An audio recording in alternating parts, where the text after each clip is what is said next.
The sea outside Constantinople was supposed to become the empire's grave.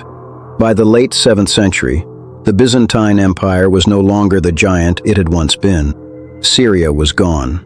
Egypt was gone. The old Eastern Roman world had been torn apart by war and conquest. New enemies dominated the Eastern Mediterranean, and now the greatest city in Christendom faced the nightmare every empire fears most. Not decline at the edges, but annihilation at the center. The Byzantines did not answer with a larger army. They did not answer with a stronger wall. They did not answer with some final heroic cavalry charge. They answered with fire, a devastating response. Not ordinary fire, but a burning liquid projected from warships. A flame later writers claimed clung where it landed, even on water. A weapon so feared that centuries later it still sounded half historical and half supernatural. And strangest of all, the empire guarded its secret so well that even now no one can say with certainty exactly how the original formula worked. The Byzantines feared losing their capital. Their enemies feared the sea catching fire. History inherited only fragments, and that is where this story begins. Chapter 1: The Empire at the Edge. To understand why Greek fire mattered, you have to begin with how desperate Byzantium had become. The Byzantine Empire still called itself Roman, and in its own mind, it was Roman. Constantinople was not just a capital city, it was New Rome, the political and spiritual heart of a civilization that saw itself as the lawful continuation of the ancient empire. But by the 7th century, that continuity had become fragile. Long wars with the Sasanian Persians had already exhausted the state. Then came the early Islamic conquests, tearing away some of Byzantium's wealthiest and most strategically vital lands. The empire lost territory, revenue, manpower, and confidence.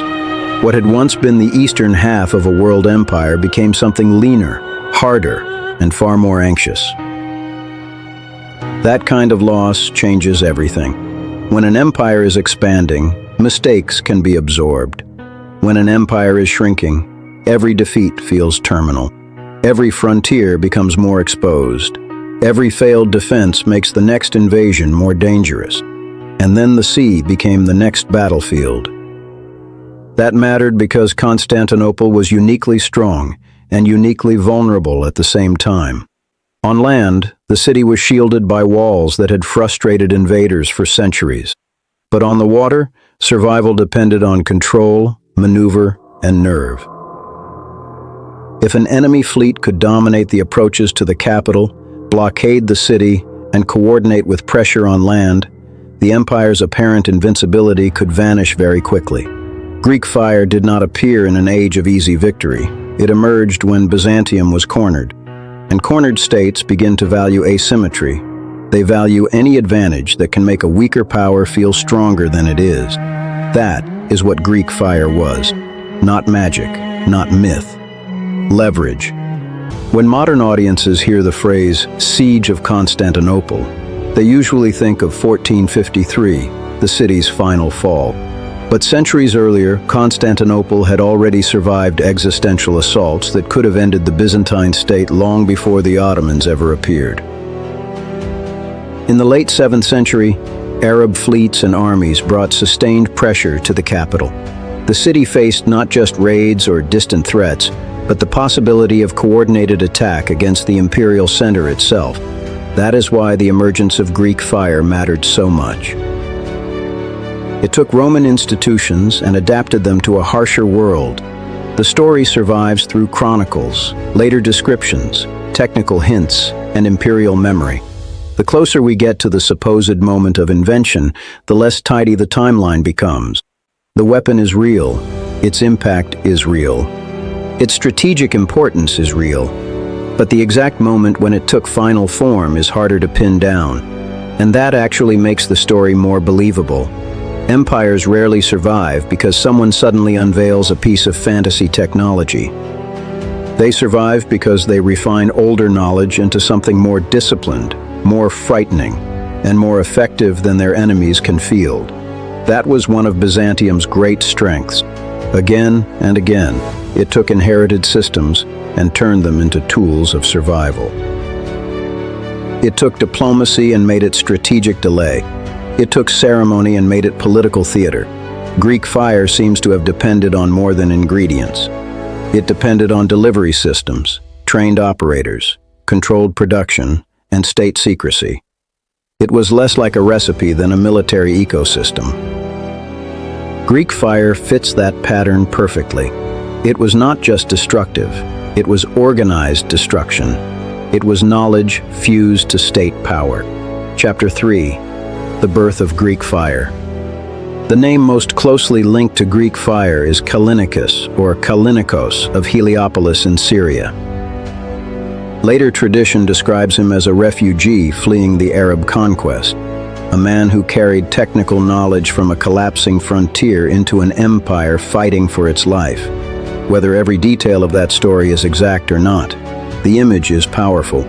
A shattered province, a displaced expert, a threatened capital, a state desperate enough to turn ingenuity into survival. That already sounds like legend. But the deeper importance of the Callinicus story is not that it gives us a lone genius.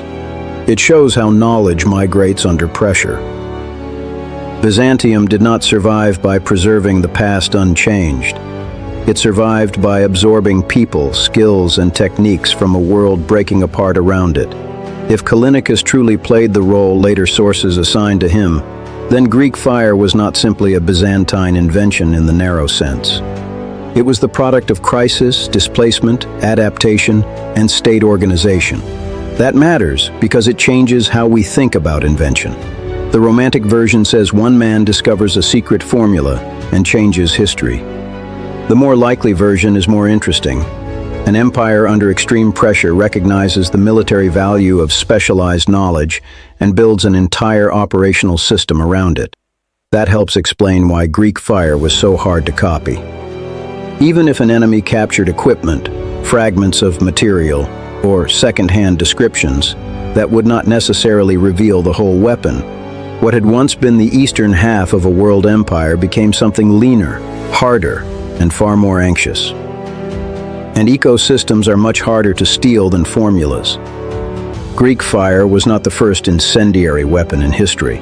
Ancient warfare already knew flaming arrows, burning pots, pitch, sulfur, naphtha, and other combustible materials. So why did this weapon become legendary?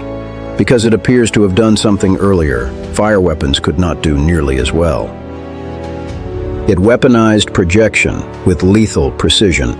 Not just throwing flame, not just hurling burning jars, projecting a combustible liquid through tubes mounted on warships. That changed everything, forever. A pot of fire is frightening.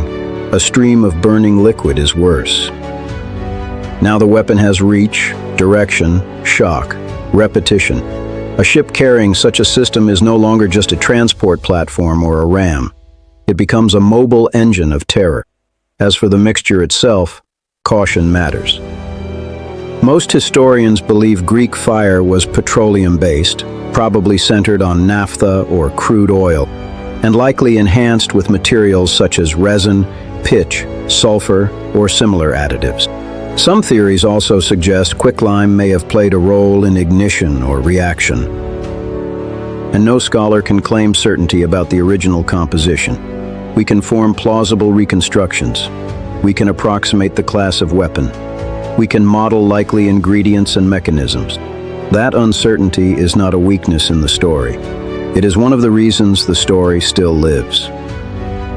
Usually, history demystifies the past. The more we learn, the less supernatural old legends become. Greek fire does the opposite. The more closely we study it, the clearer its context becomes, and the more obvious it is that Byzantium successfully denied later generations a final answer. Then came the early Islamic conquests, tearing away some of Byzantium's wealthiest and most strategically vital lands. But the original full system remains just outside certainty. And that final gap is where the mystery survives. Chapter 5. Fire on the Sea. If you really want to understand Greek fire, Stop imagining a formula and start imagining a deck.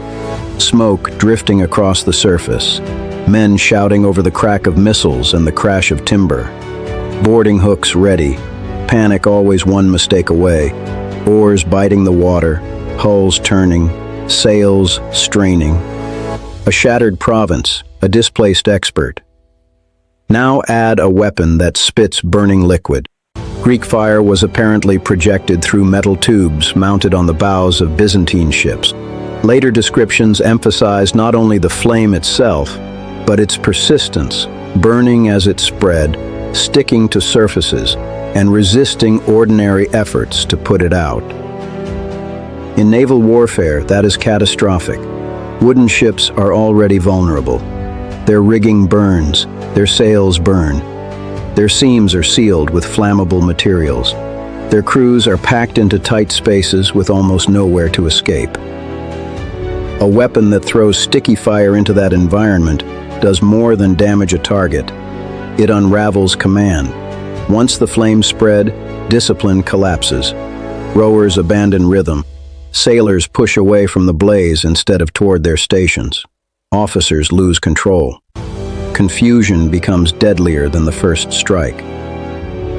That is why Greek fire mattered not only chemically, but psychologically. A crew under arrows can still function.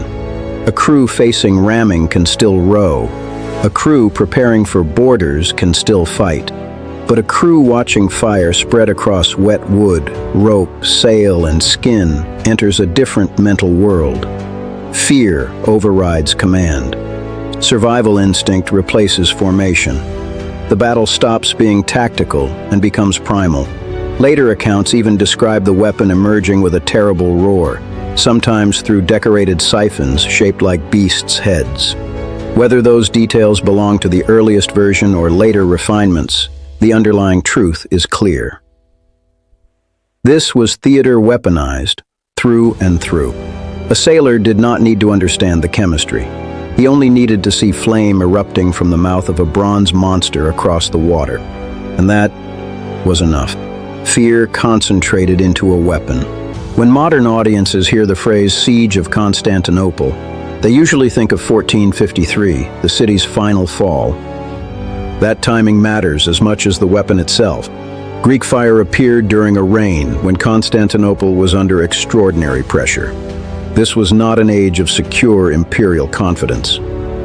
It was a moment when the Byzantine state was trying to hold together its battered core while an entirely new geopolitical order formed around it.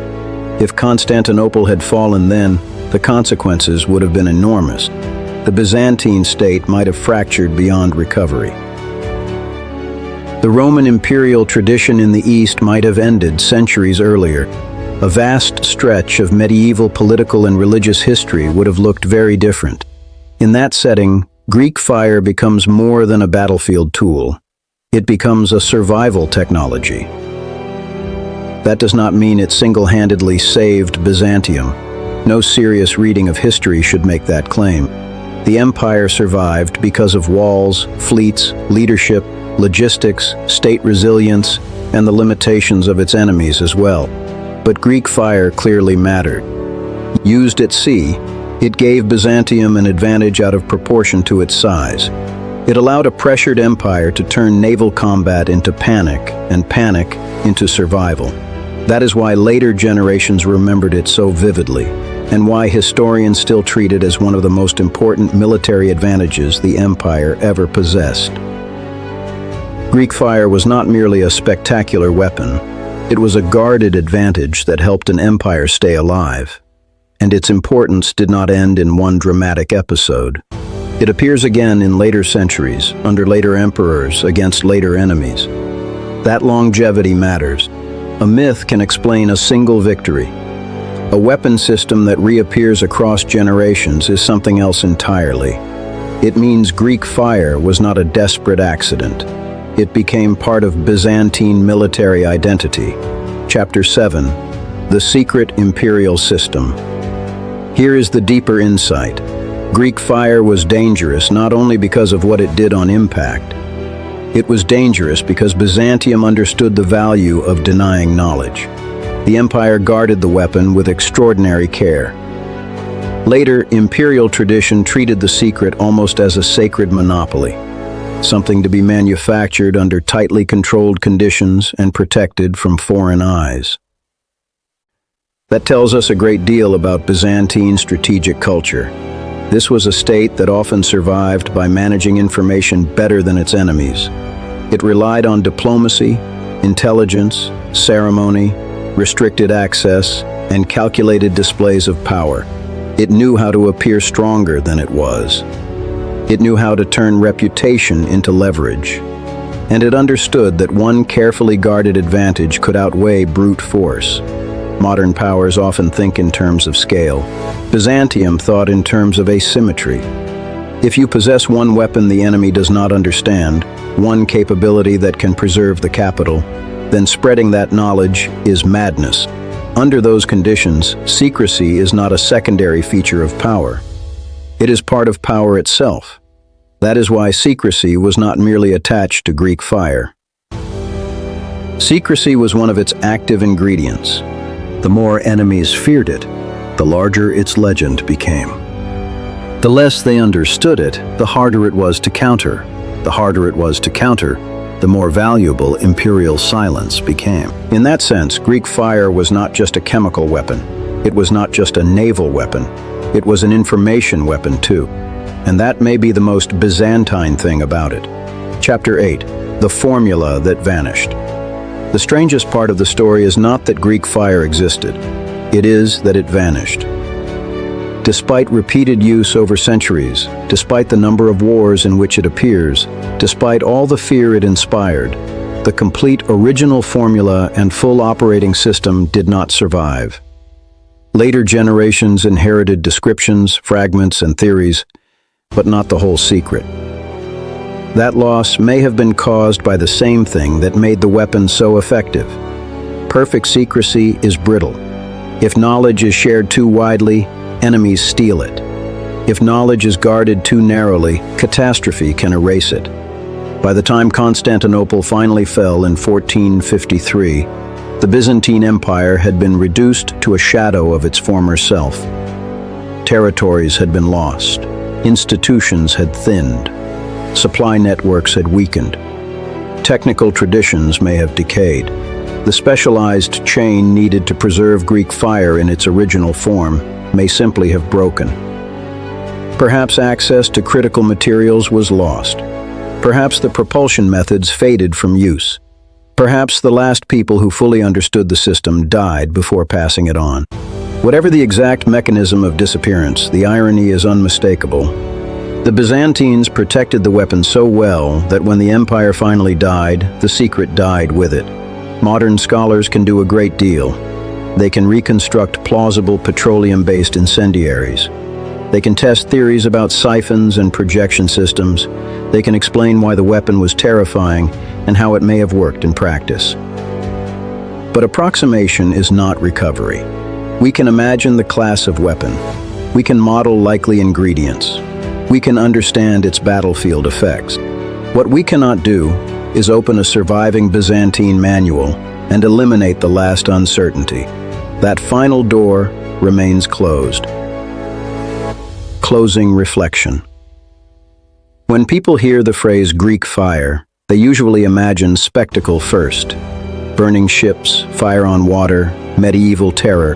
But the deeper story is more unsettling than spectacle. Greek fire reveals how Byzantium survived. This was an empire that often lacked the luxury of overwhelming superiority. It did not always have more land, more men, or more money. What it had, again and again, was the ability to turn limited advantages into strategic durability. Walls, diplomacy, intelligence, ceremony, military specialization, and guarded knowledge all became part of one interlocking system of survival. Greek fire belongs at the center of that system. It was chemistry turned into strategy. Strategy turned into fear. Fear turned into survival. That is why the story still feels modern. At its core, this is not only a medieval tale about ships on fire. It is a story about technological monopoly. It is a story about information control. It is a story about how a threatened power guards the one advantage it cannot afford to lose. And there is something almost perfect about the ending. The Byzantine Empire is remembered for preservation. It preserved law, imperial identity, theology, ceremony, and vast amounts of inherited civilization. And yet one of its most famous inventions survives only as a ruin of certainty. It kept the enemy out. It helped keep the empire alive. And when Byzantium finally disappeared, the secret disappeared with it. We remember Greek fire not because we fully understand it, but because we do not.